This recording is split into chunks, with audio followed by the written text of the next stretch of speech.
Hi, this is Ken Butler, and this evening we're going to talk about butterflies of Kendall County.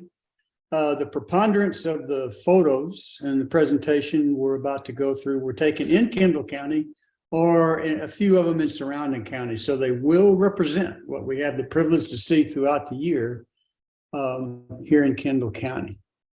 Now, how many species can we expect to see in a given year within our county? And so I used iNaturalist as a means of getting at least a proxy idea of the number of species. Here we've got limited it to Kendall County, looking at butterflies, and so the red outline is the boundary of the county. And so you see here we have 102 species have been recorded in iNaturalist. Some of them are fairly rare, uncommon, or uncommon, but they do represent a very, very rich diversity of butterflies and indicate the kind of naturalist experience we can have searching and looking and observing and IDing butterflies within Kendall County. This evening, we're only going to look at about just short of 30 species, so just a portion of this 102 species count, but should give you a good idea of what you would be able to enjoy throughout the year. Now, the first butterfly we'll start with is arguably, it's the most iconic butterfly within the county and probably the most famous butterfly in the world. It's the monarch butterfly. It's got this rich cinnamon color in this top wing view with very strong vein outlines and the black border with white spots that's quite striking. The closed wing view has a bicolored look to it, a double colored look with the hind wing having a light tan color. The forewings got the rich cinnamon brown that typifies the monarch with, again, the black border and white spots. This is a fairly large butterfly running about 4 to 4.5 inches. And it's very, very striking when we see one in the field. Now, every fall, the monarch butterfly undergoes what I think is one of nature's miracles. The butterflies start to coalesce into flyways moving south from throughout the continental United States and Canada. And most of these coalesce into a flyway that goes right through central Texas, right through our backyard. Some of the butterflies do migrate, like in the far eastern side of the United States, will overwinter into Florida. Some on the western United States will overwinter into coastal California or northern Mexico. But most of these come in this central flyway and overwinter in central Mexico. This migration is a one generation of butterfly migration. The monarchs will take advantage of thermals and air currents in order to move as much as 50 to 100 miles a day. And the butterflies that come from the northern United States or up into Canada will sometimes travel as much as 3,000 miles in order to get to their overwintering location in central Mexico. The other miracle or amazing thing to me about this is this one generation migration is several generations removed of butterfly from ever having been in Mexico. So how the ability of the monarch to know when and where to go for this miracle migration is fascinating in and of itself. And the fact we come right down through central Texas indicates how important the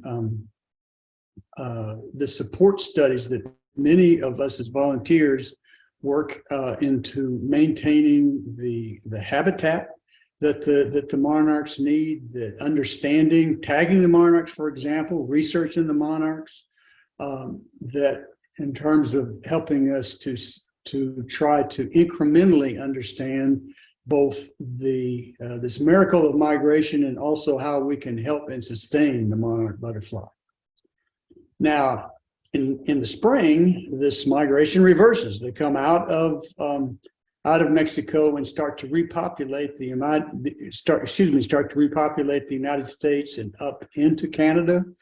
This is generally a multi-generational migration. It will take 3 to 4 generations for the monarchs to reach up into Canada, for example. We'll start to see the monarchs migrating around April here in the Texas area. It's a little more slower paced than the fall migration, and we'll be able to enjoy and see and get a look at the monarchs at a little more slower paced basis than in the fall. Now, again, looking at the field IDs and coloration of the monarchs, the open wing view is this beautiful cinnamon brown color, strong veins, black line with white spots on the edges of the fore and hind wings. Closed wing view has got this bicolored look with the tan on the hind wing, wedge of the orange cinnamon, and again, the black outline with the white spots. So again, very large, striking butterfly. Now, staying with butterfly royalty, go from the monarch to the queen, which is a butterfly that we can enjoy year-round here in Kendall County.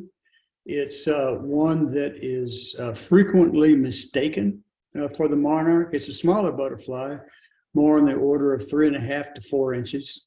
The color is this uniform deep burgundy brown color. You see this open wing view.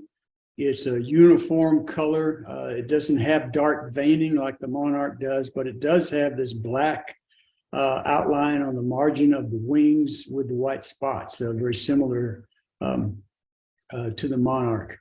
The closed wing view, you get the uniform burgundy brown color, black line, white spots. It's in here, the hind wings got strong veining that doesn't really show up on the top wing view, but it's generally got a uniform color. It doesn't have the bicolored, two-colored representation that the monarch has. So just comparing the two, queen versus monarch, on the left side of the slide, you see the open and closed wing view of the queen butterfly, and then compare against on the right side, open and closed wing view of the monarch. Notice on the open wing view, you've got the strong vein markings on the monarch that are not present on the queen, and the closed wing upper view here, you've got the two-toned color with the tan on the hind wings, darker color on the forewing with the uniform color on the queen. So with a little ID study and look in the field, generally you can quickly discern or differentiate between the queen and the monarch. Now, another butterfly, the viceroy, again, notice we're staying with royalty names for our butterflies. This is a monarch mimic. It's a much smaller butterfly on the order of 2.5 to 3.5 inches. Again, this is 3.5 to 4 inches for the monarch. But the coloration, wing patterns are very similar between the two, although the viceroy is a very uncommon butterfly.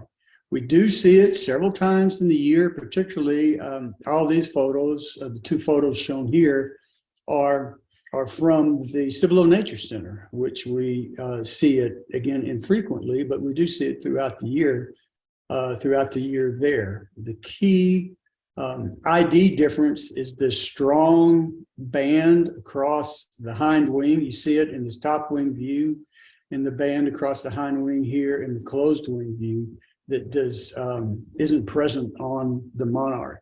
And so that's the key differential, and from a field ID standpoint, while the size of the butterfly is also significant, the viceroy is distinctly smaller. Again, we're going to see the monarch much more often than we're going to see the viceroy. This is a cool butterfly to find, very beautiful, very striking, but one that's much more uncommon relative to the monarch. Now, staying with butterfly mimics, we have the viceroy here on the left, We've got the monarch and closed wing view here in the middle, queen and closed wing view. And then another sort of confusing mimic butterfly is the soldier. Now the soldier, and why it gets the name of soldier while the others have the more elevated names of queen, monarch, and viceroy, I'm not sure. But the soldier is one that flies with queens. It's generally found in and among queens. It's relatively common in the valley. About 20–25% of the time that you'll see queens flying, you're gonna find that percentage of soldiers in with the queens. But it's fairly rare to uncommon here within Kendall County. There's been 4 or 5 sightings, a couple of them out at the Cibolo Nature Center. The key feature are these watermarks or translucent spots on the hind wing that differentiate it from a queen butterfly. The soldiers fly at the same time, and they generally fly with queens. And so I think this may be more common here in Kendall County than observation records indicate in iNaturalist, just simply because it's easy to miss it. It's easy to really not notice it unless you are carefully looking for it when you're viewing queens. So just one more complication and one more fun factor in terms of our observation of butterflies. Now, moving from our queen and monarch set, and we would like to look at a couple of fritillaries that are present, fairly common within Kendall County. The first is the Gulf fritillary. This is a very, look at this open wing view, is a very striking, beautiful butterfly. You've got this bright sort of neon orange that, if you have a fresh butterfly, just really stands out and is very striking in the field. It's a bit sexually dimorphic. This one in the upper left here is a male, which generally tend to be brighter than lower right. Here's the female, which tend to be a bit duller. Both, however, are still bright and very striking. Notice the black lines on both the fore and hind wings and along the wing margins. And a very striking feature I find as a field marking are these white spots enclosed in black in the upper part of the forewing, really stand out in the field. So a very, very beautiful, striking butterfly. But I think even more gorgeous, even more eye-catching is when you get the Gulf fritillary in a closed wing view. You have these elongated silver enclosures that are very present on the hind wing and in the corner of the forewing. A very bright orange wedge with the white spots within black outline in the upper part of the forewing. So almost a different butterfly when it's in this closed wing view. It's got this stained glass look and is one of the most gorgeous butterfly sights that you'll see in the field. Now, another fritillary we'll move is the variegated fritillary. This butterfly is duller than the Gulf fritillary. It doesn't stand out as much in the field, but notice the black lines and spot bands on on both fore and hind wings and along the wing margins that are very detailed and striking. So these brown and beige colors, mosaic of browns that color the butterfly, along with these black markings, can be very striking in the field when you're able to get a good look at it. And this light colored up in the center portion of the forewing, light color encased in dark brown to black, really stands out in the field. So a more dull butterfly than the Gulf fritillary. The variegated fritillary is still very striking and very beautiful. It generally sits on a flower in an open wing view, but will occasionally, as in this upper left photograph, You get it with the closed wing. It has that same sort of color range of brown, beige color with a mosaic of lighter tans and whites across the hind wing. Still very striking, very beautiful, even if a bit muted in the field. So now we move to a class of very important class of butterflies here in Kendall County are the swallowtails. And by far, the most common swallowtail that you're going to see in the field, in fact, one of the most common butterflies is the pipevine swallowtail. If you see a large blackish butterfly, I said large, on the order of 3.5 inches wingspan in your garden, most of the time it's going to be a pipevine swallowtail. It's always good to check, make sure that, as you'll see some examples, that we don't have another species, but this is the most common one. The males are, again, generally black butterflies with a white spot band along the wing margins and a very strong greenish blue iridescence on the base of the hind wings. On a fresh male, this blue iridescence really stands out in the field. This is sexually dimorphic in that the females, again, have the white spot band on the lower edge of the hind and forewing, but generally do not have the blue iridescence of the males. It's either non-existent or it's greatly reduced relative to the males. And so here's, apologize for the quality of the picture, but this is you see an example, excuse me, of a male pipevine chasing a female pipevine. You've got the white spot band along the margin of the hind wing, but the blue iridescence on the male with little or no iridescence on the female. And so this is the kind of thing you would routinely see in the field. Now, the color of a pipevine really comes out when you get it in a closed wing view. These, both males and females, will have a spot band of orange, reddish orange spots along the edge of the hind wing, and it'll be on a bed, on a background of iridescent blue. This iridescence is somewhat stronger on the males than the females, but generally both are very similar and very striking in the field. The pipevine swallowtail will frequently perch like this with the wings closed or fluttering where you get a good look at the hind wing. And so this orange spot band on the blue background is a readily identifiable field mark for the pipevine swallowtail, and very striking, very beautiful. Now, the black swallowtail is another of the black swallowtail. This one is named black swallowtail, but also the blackish appearance, and it's a very similar size as the pipevine. It's much more uncommon than the pipevine swallowtail, but the black swallowtail we do see a number of times throughout the year in Kendall County. The upper two photographs are a male black swallowtail. It's got a very strong yellow spot band across the fore and the hind wings with a bit of blue iridescence, and then a yellow spot band at the very edge, very wing, on the wing margin of the hind wing.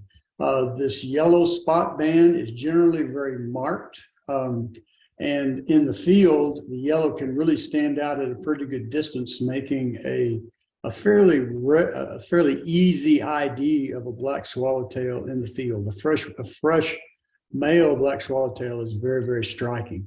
The females, which is the lower left photo in this slide, the spot bands, the yellow spot bands are significantly reduced, but the blue iridescence is generally much stronger and over a greater area than for the males.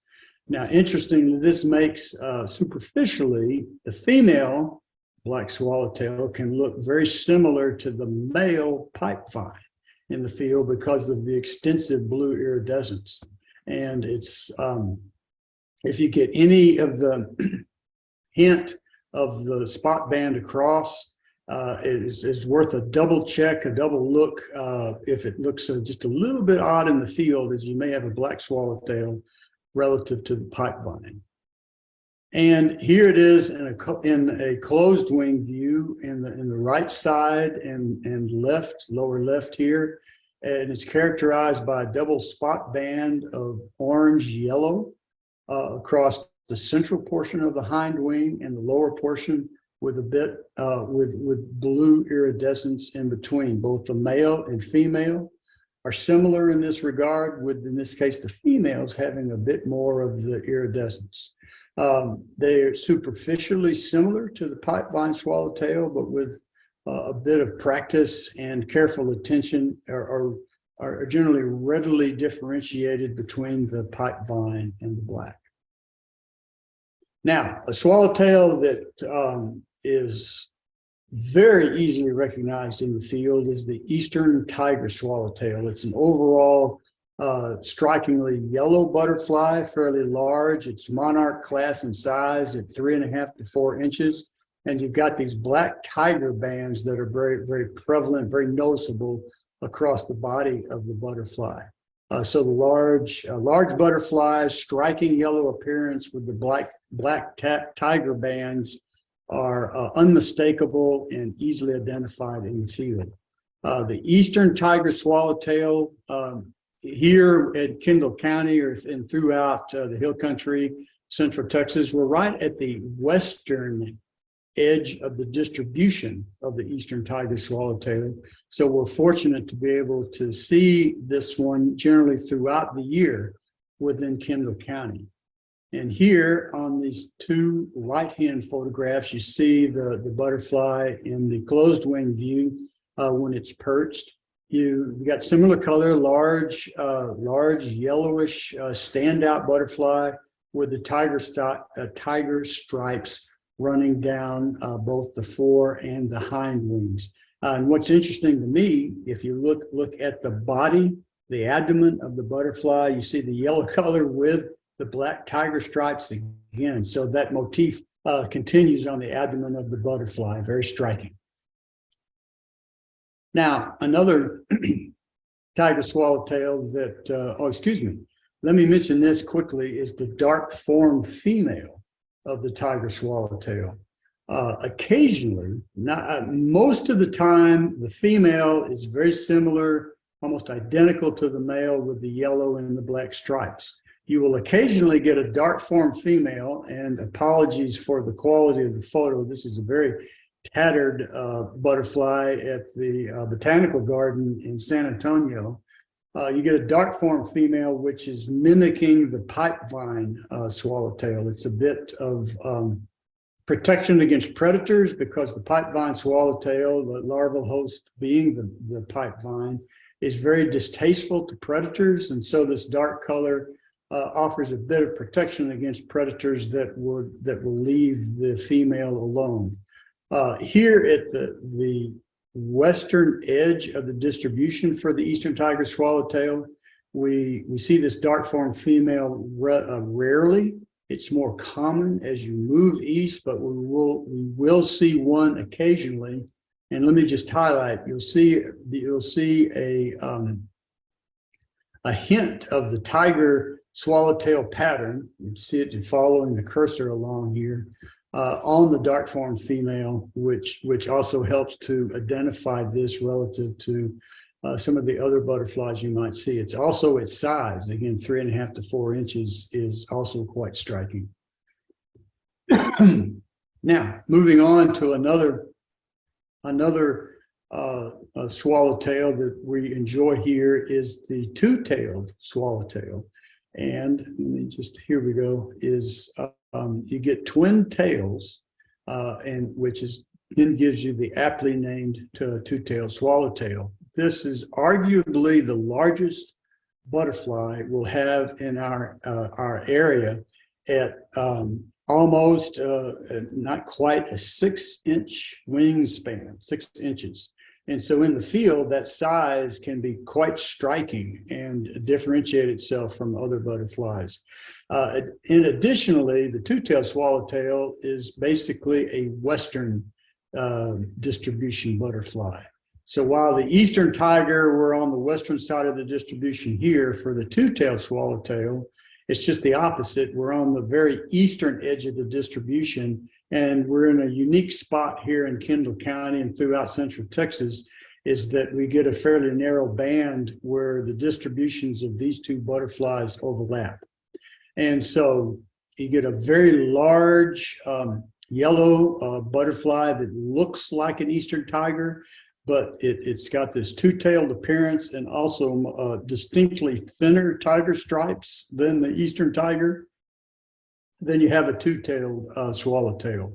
It's much less common than the Eastern tiger, but we do see it several times throughout the year, and we've gotten a number of these. In fact, this particular photo was taken at the Cibolo Nature Center. So we do get these in Kendall County and in areas that are easily found.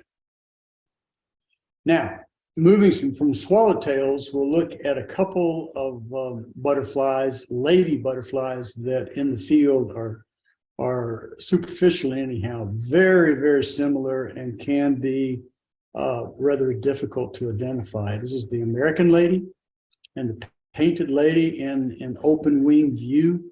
And in terms of just quick looks in the field, can look identical.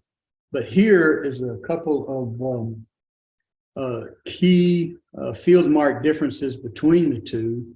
On the forewing on both, let me come over here, is this area, this dark area in the middle of the wing is continuous and much thicker than it is on the American lady. And then the American lady generally has a white dot in the central orange spot, a central orange block on the forewing. This white dot's not present on the painted lady. This is, for me anyhow, this white dot is generally quite visible, easily seen, quickly seen, and is one of the key field marks for identifying an American versus painted in the field. Another thing is on the hind wing, coming over here to the painted lady, the spot band that comes across the hind wing on the painted lady tend to be very clean and separated from one another, fairly precise. While on the American lady, they're just smeared across. And so that's, again, another key difference that you can see in the field. Now, the easiest way, and this is where you can see people who are out in the field trying to identify the butterflies, is to try to catch it in the closed wing view. On the hind wing, the American lady has two large eye spots. In contrast, the painted lady has four smaller eye spots. So this number of eye spots on the hind wing difference, very distinct, and an unmistakable way of being able to ID in the field the two different species. Also note in the closed wing view that you've got the white spot in the orange cell on the forewing as well. White spot here in the upwing view, white spot in the closed wing view. That's also quite telling. And so there's two eye spots with the little small white spot in the forewing indicates American, versus no white spot present, plus the four eye spots on the hind wing indicate a painted lady. Another very striking butterfly is the common buckeye. And this one's fairly, it is indeed, matches its name, it's fairly common throughout the year. And the very eye-catching feature of it are the buckeyes, these multicolored eye spots, buckeye eye spots on both the forewing, across the hind wing, and on a fresh butterfly. They are just gorgeous. They really stand out. You've got this orange band across the wing margin, the white band across the center portion of the forewing, and then the two orange bands and the forewing cell on both are also very standout. So a beautiful butterfly when fresh. It generally perches with the wings open. You occasionally see it with it at or near closed. The forewings got that same color pattern with the cream colored band, multicolored eye spot, the orange bands up in the forewing cell. But then it's got a mosaic of browns and tans that's a very different look on the hind wing. So a very striking butterfly, the common buckeye. Moving to another one, again, this one's about a 3 to 3.5 inch wingspan, so a moderately large butterfly, is the bordered patch. Some people refer to it as the Halloween butterfly because of the orangish and black color.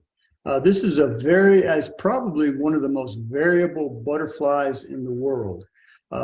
These photographs represent what you're going to see here in Kendall County, but this species is present in West Texas, and often there, the orange spot band that's the very prevalent, very pronounced here, and the central portion of the butterfly will almost be non-existent or just a single line of orange-white spots, much different looking. However, these photographs do represent what you're going to be able to see here in Kendall County, but still with a pretty good degree of variation. Note that the central orange spot band on the rightmost photograph goes to more orange and white on this upper left butterfly. And then down here on the lower left, it's almost white. And so this kind of variation is typical and not unusual. In fact, you could see within the same garden and same day, same location, you can see this much variation. Note here in the upper left, the spot band, the sort of whitish orange spot bands here on the wing margin of the hind wing. They're much smaller in this lower left photograph. And then on the butterfly on the far right, they just are not present at all. And so again, this kind of variability is typical and often expected for the bordered patch in the field here in the county. And if you have a guidebook, you open it up to bordered patch and you're looking at the guidebook and you're looking at what you see in the field, don't be surprised if you see some very noticeable differences in the spot band variation on the butterflies. The closed wing view here on the left is again the sort of same coloration of black and orange, large orange to white banding on the fore and hind wing. And again, the color variation comments apply. This can be this large band in the middle can be a very bright orange to almost white with the significant shade variations in between. But no matter what the color variation is, a fresh butterfly is very striking in the field. Here's another generally black butterfly that is just almost unmistakable. You've got the red admiral, which is a very strong satiny black appearance with these fiery red slashes across the forewing and along the margin of the hind wing with some white spots in the upper portion of the forewing. This is one that's unmistakable in the field. It generally perches with its wings open, and just even on a quick flyby, it's generally easily recognized and identified. Now, this is a fascinating butterfly that when you get it in a closed wing view, which not often, but occasionally, you almost have a different butterfly. You notice the forewing, the upper portion of the closed wing view is patriotic and red, white, and blue, but with a rather different coloration than what you've got on the top wing view. And then the hind wing is just this beautiful mosaic of muted browns and blues that's just nothing like you see in the top wing appearance. So you almost get a twofer here that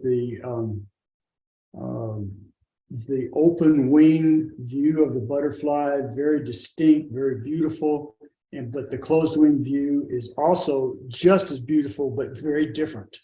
And so one to be very careful about in terms of IDing in the field, but just a very striking, beautiful butterfly in both poses. Now, the American snout. This is one that's familiar to most of you. The overall pattern of the butterfly, it generally is in this closed wing view.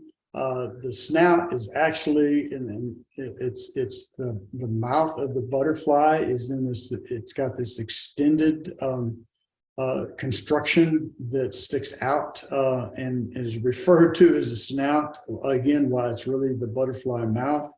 You've got the curved antenna that comes across the upper part of the butterfly and a set of bulging eyes. So a very unique and readily ID'd appearance.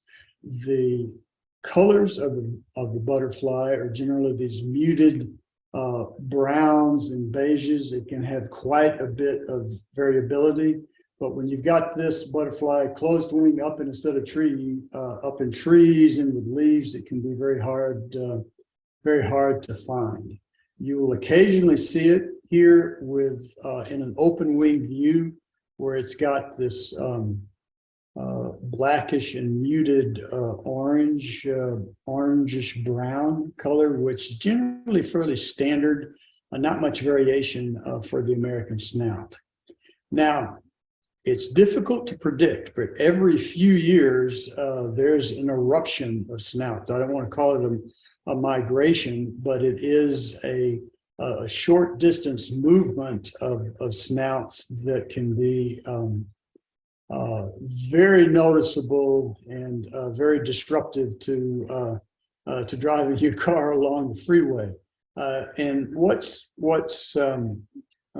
generally assumed to occur is that you'll have a drought, which tends to reduce the parasites that control the butterfly population, followed by a short rainy season where the larval host plant of the butterfly, which is the spiny hackberry, grows new leaves. It becomes very, very prolific and provides a lot of food and support for the snout caterpillars. And so you get an overpopulation resulting from the snouts that when you then have the butterflies, they're going around looking for host plants for areas for them to lay eggs. And there's just too many butterflies and not enough plants. And so you just get this eruption or this movement of snouts to the north and to the east, up through central Texas, across San Antonio, up into Austin,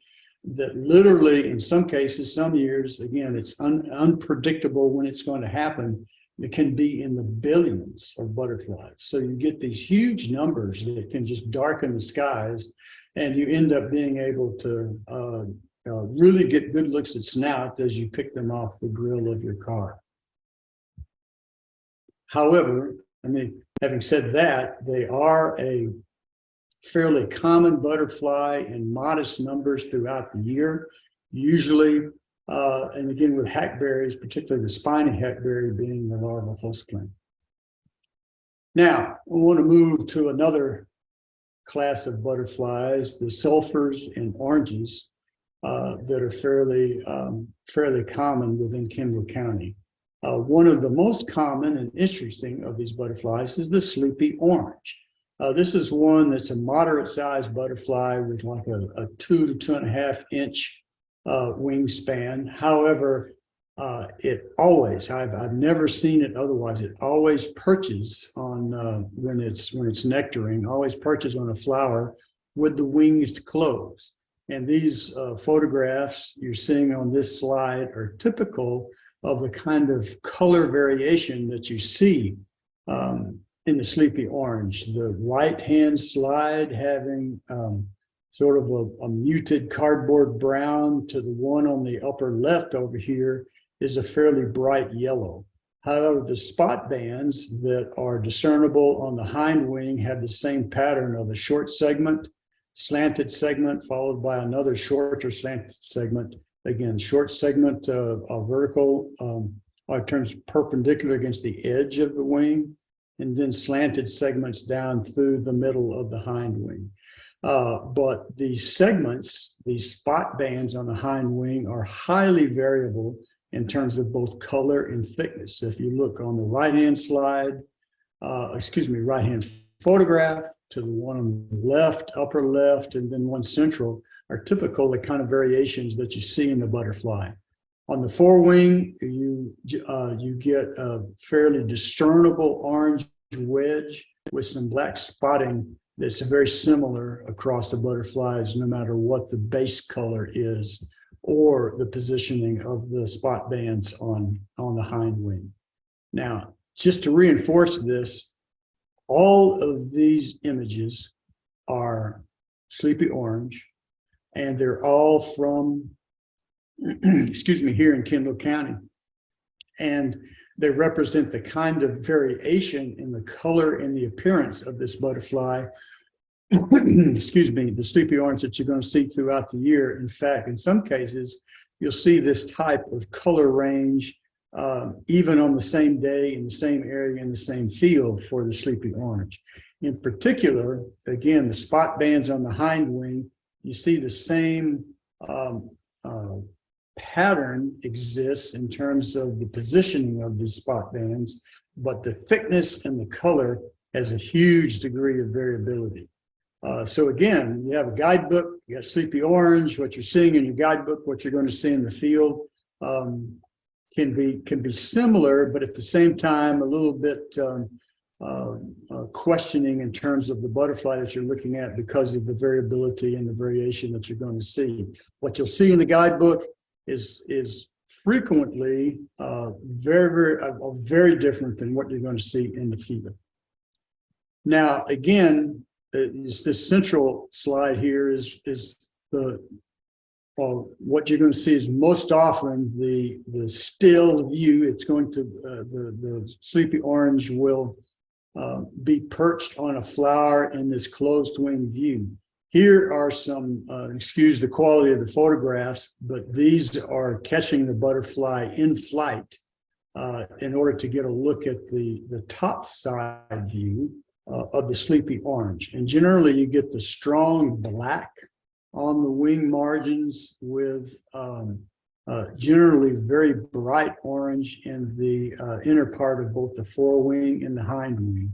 When you see the butterfly flying, a sleepy orange flying in the field, you get the strong sense of a fairly bright orange butterfly that, when it lands and closes, is a much more muted sort of brown and oranges that aren't anything like the bright orange that's on the open wing view, or what you get a sense of while it's flying. So it's like you see this orange butterfly, and then you see the one that's perched on a flower, and you want to know where your orange butterfly went. But it's just a reflection of the closed versus open wing view, and the fact that you really don't see the butterfly open wing when it's perched on a flower. Now, the next two butterflies were ones that I had originally left out of this particular presentation tonight, but they're the two butterflies I've seen the most often in the early part of February here in Kendall County. So I went ahead and included these just as a description of what you're probably going to see in your garden tomorrow. The orange sulfur in this particular set of photographs is a butterfly that's about similar in size to the sleepy orange that we were just looking at, and it's fairly distinctive. Again, it's another one that only perches in the closed wing view, is shown in these photographs. And the field marks are, you've got the two eye spots on the hind wing and forewing. The one that's on the hind wing is a white eye spot encased in a reddish orange. One on the forewing smaller with the white eye spot encased in black. You've got black spot bands on the margins of the wings, and often, particularly for females, the butterfly will be outlined in pink. The really telling thing for this one is this orangish wedge of color that you see on the forewing, and the amount of orange depending on how it's separating the wings when it's perched. As you get this, it's really telltale when you've got one that's nectaring on a plant. Generally, the males have a much stronger wedge of orange than the females, and sometimes the females can have little to no orange, and so it's just a plain muted light yellow for both the hind and the forewing. Now, again, I've tried to get some photographs looking at the butterfly in flight, looking at it above wing, a top wing view, which again, it doesn't really perch that way on a flower, but you get a strong orange out with black along the edges. The male is a continuous black along the wing margins. The female has some yellowish color on the wing margin. In flight, this looks very similar, almost identical to the sleepy orange. So when you've got the butterflies fluttering and flying around, a sleepy orange and an orange sulfur, and they will often be flying at the same time in the same area, can be very difficult to distinguish until you get them in where they're perched in a closed wing view, and you're able to get the distinct differences between the butterfly in order to ID them. Another sulfur that very common throughout the year. In fact, arguably, I would think that this dainty sulfur is the most common butterfly of any type, any species that we'll see within Kendall County. This is a small butterfly. It's the smallest sulfur, one of the smallest butterflies we'll have that has a wingspan of 1/2 to 3/4 of an inch. It would fit on the circumference within a cent or a nickel-sized coin. Again, it flies about 1 foot off the ground along hiking paths, generally in open field, disturbed areas. It's got a sort of a yellowish green appearance, and sometimes because it's A, it's small, and B, it's got these muted colors when it's flying, it can be easy to miss or easy to ignore.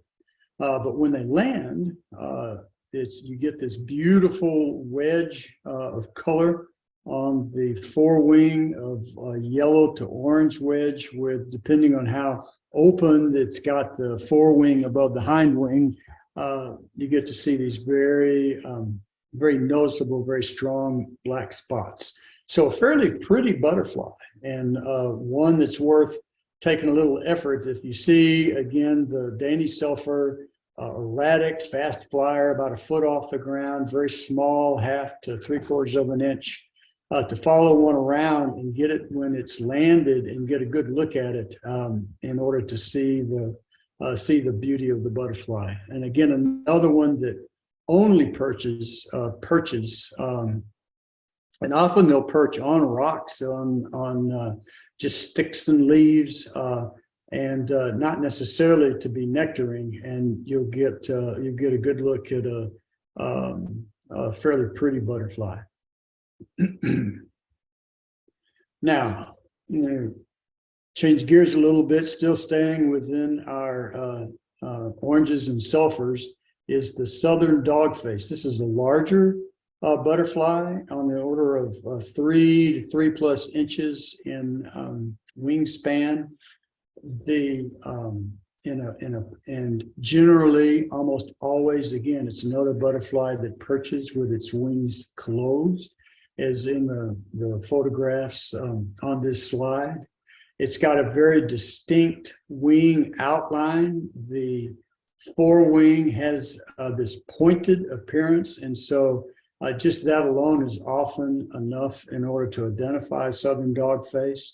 The females are more pointed. Here in the lower right is a male. It still has this sort of elongated forewing appearance, but the females tend to be more exaggerated and pointed.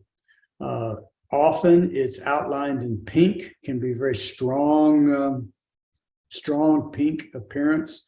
Again, particularly more so for the females than the males with the pink outline.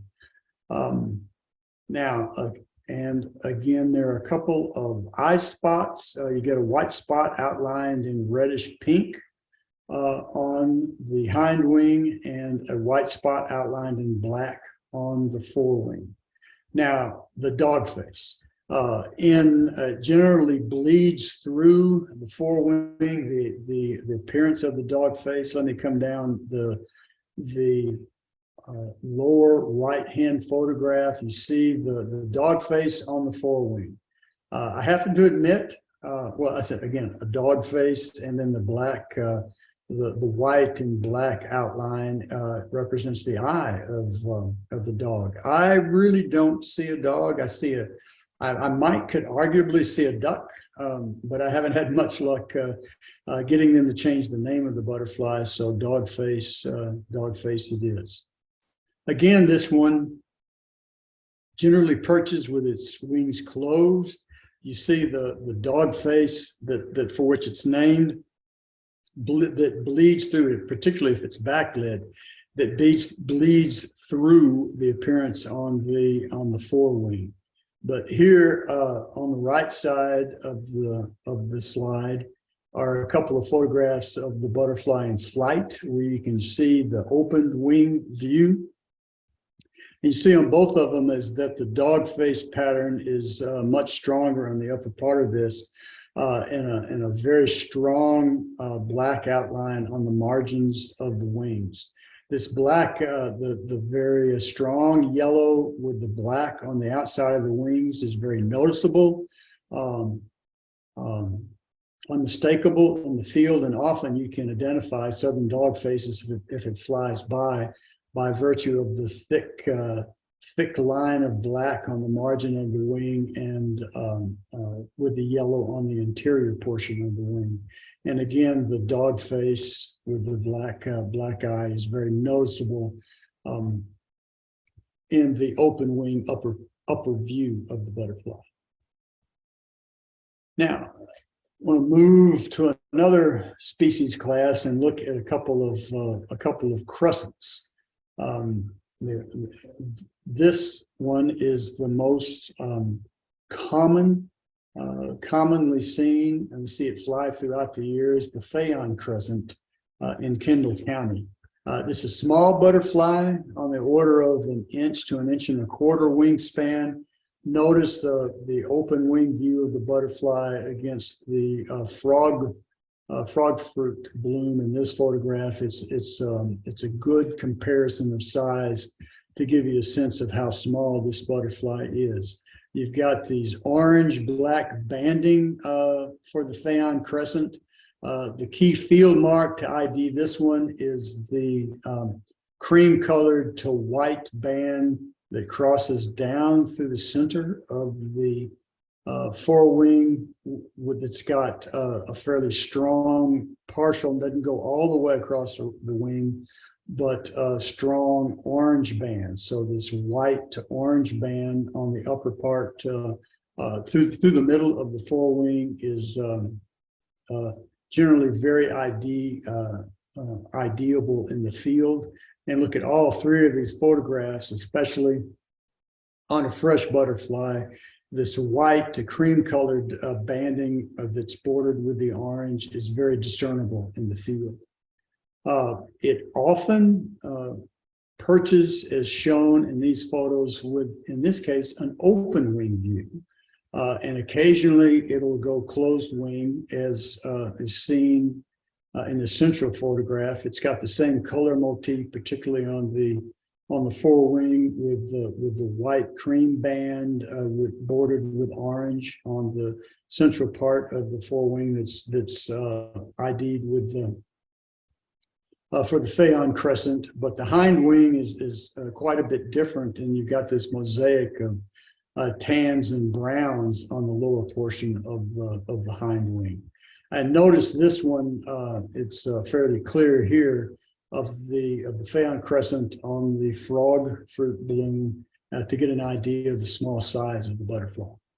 And again, the frog fruit is actually, it's one of the larval host plants for the Phaon crescent, and the Phaon's frequently found if you've got a bed of frog fruit, you'll quite often you'll have it associated with Phaon crescent butterflies.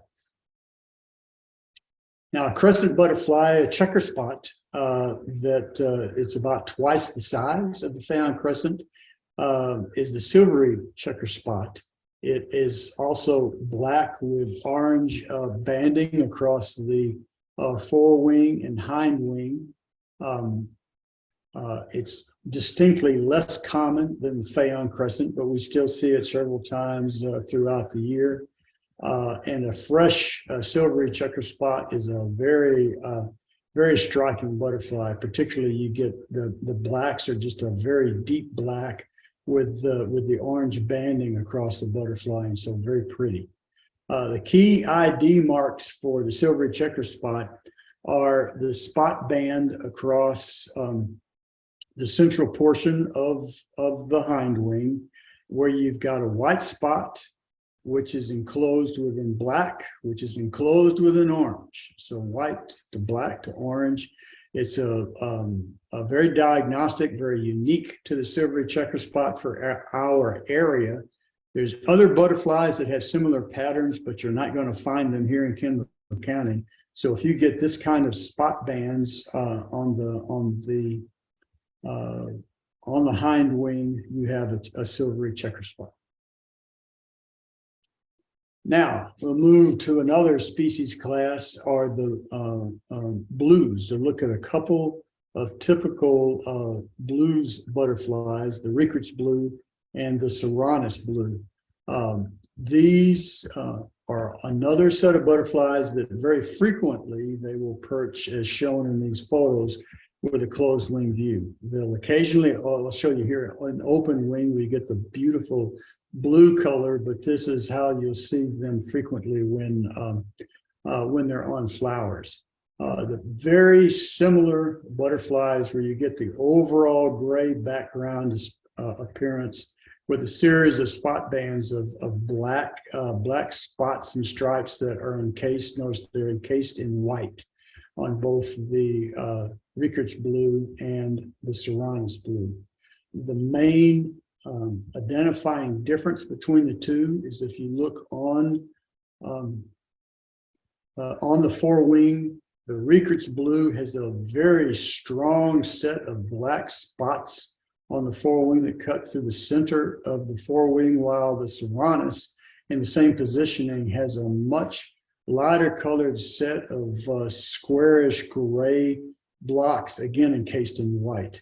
And so the black spot band really stands out on the Rickert's, with a much weaker gray spot band on the Serranus blue. A little bit of practice in the field, and these it's fairly easy to identify between the two when you get it in the field. Very similar size, overall similar color, a similar spot banding on the two, but you look there on the forewing between them and you can quickly tell the difference. The open wing view, which you will not often but occasionally get when it's perched, and you get these beautiful lavender blues. That's quite variable in strength between male and females, and the freshness of the butterfly. There are variations between the Rickert's and the Serranus that if you were to, you could carefully look at them, you could differentiate between the two, but the most straightforward means is to get the butterfly in this closed wing view and look at the spot band difference on the forewings. And then also just to highlight, when you see these blues flying in the field, you do get a sense. You see this lavender, this beautiful lavender blue color is, you see the blue when it's flying around. Again, it's positioning very much like the dainty sulfur that we talked about earlier. They'll be about 1 foot to 2 feet off the ground, very fast, not quite as erratic as the dainty sulfur, but generally in the same positioning, same size, but the blue really, really stands out. So when you get a blue, you can recognize it's going to be one of the two. And you'll see as we're out doing a butterfly survey, following it around, getting it to land, and being able to ID the difference in the closed wing view. Now, move to another species or family of butterflies are the hair streaks. The most common is the gray hair streak, and you see some examples here on this slide. The overall, well, let me mention this first, or why the name hair streak comes from the little protruding hair features, or the hair streaks that come out of the hind wing of the butterfly. And on a fresh butterfly, you get these complete hair streaks that protrude from the hind wing, and often the hair streaks as a family will move their hind wings up and down, kind of side to side against each other, and it'll cause these little hair streak appendices out of the hind wing to be very noticeable. And they offer a bit of predator protection in that a lizard, bird, etc. will go after these protruding hair streaks, especially when they're kind of fluttering in the wind or moving around, and let the main body of the butterfly alive and to fly another day. I know it must work to some degree, because you frequently see like the gray hair streaks in the field with the hair streaks missing. One can only assume that it was a predator that got them, and it ended up with something not very edible, and the butterfly got away. The overall gray hair streak overall is the gray background color with a band across the hind wing and forewing of black and white, often like here in this upper middle photograph, tinged in orange. And it has a couple of very strong orange eye spots at the margin of the hind wing. This is the central photograph, shows an open wing view. Again, they mostly land with their wings closed, but you'll occasionally get the open wing view as shown in this photo. And it's fairly telling. You get this kind of very lightish blue to gray to brown upper look on the open wing view of the butterfly, with these dark smudges in the central part of the forewing. And so, and again, two large orange eye spots at the base of the hind wing. And with these smudges and this sort of gunmetal brownish blue open wing view is fairly characteristic of the gray hair streak. Now, we'll go to a hair streak that really brings some color to the party, is the juniper hair streak. Again, smallish butterfly. Notice, compare the butterfly size to the frog fruit bloom in the leftmost photograph. The telling colors on the juniper hair streak are the wedges of green and orange on both, generally greenish on the overall hind wing, and a wedge of green and orange on the forewing. And it's cut by a fairly distinct spot band of white on the forewing, and a regular spot band of white tinged in orange on the hind wing. Let me go to this one. On the lower right hand slide, you see, and this was actually on a bird survey in the field, and this is Tara Randall. If any of you all know Tara, She's not a giant, and so you can see again, you get a sense of the smallness of the butterfly as she inherited this little pet and got it to sit in her hand for a couple of minutes. Now, here's another exercise in variation of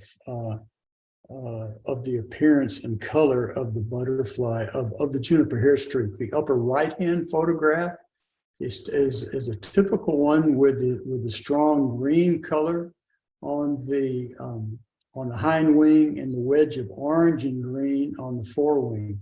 And again, the white spot bands that cut the forewing at the top and the hind wing as well. And then on the far left-hand photograph is again a typical juniper hair streak appearance, but very little green. And you've really gone to these oranges and deeper browns that wedge on both the forewing and the hind wing. And so this type of variation is typical throughout the year or even on any given day. So again, if you look in a guidebook, you look at the color variation, and then you look at the butterflies you're able to see in the field, you can often see a lot of variation and a lot of difference. But the overall appearance of the butterfly, and particularly the white spot bands across the hind and the hind wing and forewing, are similar.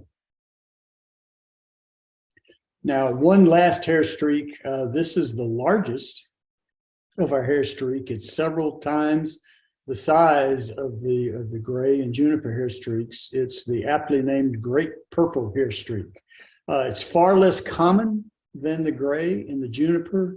We only see it a few times a year. It's fairly uncommon to not really rare, but you're just not going to see it very often, but it's really cool when you do. It's a very, very striking butterfly. It's got this, again, large, you got this satiny black appearance with the red banding across the lower portion of the butterfly, both on the forewing and the hind wing. The purple iridescence wedge that you're going to get on the forewing, bit of white spotting on the abdomen. Notice the one on the left. This is typical. It's got an orange abdomen that really protrudes from the butterfly, very striking. And then the turquoise banding that's on the margin of the hind wing and into the hair streak portion of the butterfly. So just a very, very beautiful, very cool butterfly to find in the year, and one that when I do see the great purple hair streak, it's often again on frostweed. Frequently find it, and have found it a number of times at the Cibolo Nature Center. Now, skippers. Within Kendall County, again, going to iNaturalist as a proxy for looking at numbers of species and distribution, there are about 30 species of skipper. In other words, almost a third of that 103 species that we highlighted earlier. Skippers can be very difficult and cause your head to hurt in terms of being able to identify which species of skipper you have in the field. To me, it's analogous to for birders in terms of being able to identify and understand sparrows. They're little brown things that fly around quickly, and they all look alike. And so being able to separate and ID skippers in the field can be a very difficult exercise. This evening, I'm going to show just 3 examples of skippers, of the more common skippers that we see in Kendall County, just to give you a sense of some of the ID challenges that you're faced. The most common skipper, I think by far, is this one that you're seeing on this slide, is the clouded skipper. Its key ID feature are the frosted part of the outer part of the wing margin for both the hind and the forewing. And it's also here on the hind wing, you've got the margin and the interior portion of the butterfly. And it sets up, the frosting pattern sets up a dark area across the center. Notice the dark area and all these butterfly examples that's fairly marked in the field. And then it's got this triple spot band in the upper part of the butterfly that's also quite distinctive. So the clouded skipper is one of the most common, and is also, for a fresh one where you get the frosting that's on the wings, it can be fairly readily identified in the field. Although you've got to be careful, the butterfly can wear very quickly. The frosting gets to be very muted, and sometimes these can be very difficult to pick out. Now, often the skippers in general, and so here's an example for the clouded skipper, they'll display not so much in an open, it's like a partial open wing view. I call this, it's fighter jet view, where the forewings like at a 45-degree angle. So it's not really out flat like a lot of butterflies will show, but you get this angled wing view of the butterfly. Here, the spot band, again, the three band in the central white spot is generally fairly characteristic for the clouded skipper, but it's got a lot of variation. Most of the skippers have white spots like this in this again fighter jet view, and can be very hard to distinguish or ID between the butterflies. So when it's in this view, I generally just wait until I can get it in a side or closed wing view, is in the left and right photos, in order to be able to make a reasonable ID. Okay, moving to a second example is the dun skipper. The main characteristic on the body of the butterfly is that it has no field markings. It's just a plain brown butterfly. Now, one saving grace for the dun skipper, and especially for our area, is that it displays with gold on the head. And for a fresh butterfly, a fresh dun skipper, this golden head can be very noticeable, and in many cases very striking. So the key ID features of a dun skipper are a uniform small brown butterfly with a golden head. And again, for a fresh butterfly, this golden head can really stand out. And again, here is the dun skipper in the fighter jet view with the forewings at sort of the 4 to 5 degree angle. Uniform brown color. You don't have any spot banding in this view either, but you do, the golden head is something that's very marked and generally can stand out and allow you to identify that you have a dun skipper. And so a little advanced skipper ID slide. The upper skipper is the dun, uniform brown color with a golden head. And then the lower butterfly is a clouded skipper. You've got, again, the frosting on the outer portion of the hind wing, inner portion of the hind wing, and you've got the dark area coming through the middle, and the three spotted spot band on the forewing. This one's a little more muted butterfly. Notice it's worn a bit, and the frosting's not as strong as the original examples, but still strong enough in order to make a fairly confident ID in the field. Last skipper example is the sachem. I think most people pronounce it with a soft CH, sachem. Sometimes you'll hear it sachem with a hard CH. But the female, and that's the two photos that you shown on this slide, excuse me, the key ID feature is a echelon appearance of a spot band with a little jutting out there of the central portion of the spot band, a little white on the inside with a dark area, but the key chevron echelon appearance on the hind wing is fairly readily identifiable for a sachem. It often, if you here in the central photograph, you'll get a bit of orangish wedge. Not often, but frequently you'll see it. That's unique to the sachem, and then the spot band of 3 and then 2 right here on the forewing. The portion of the forewing that you can see in this closed wing view is also fairly telling.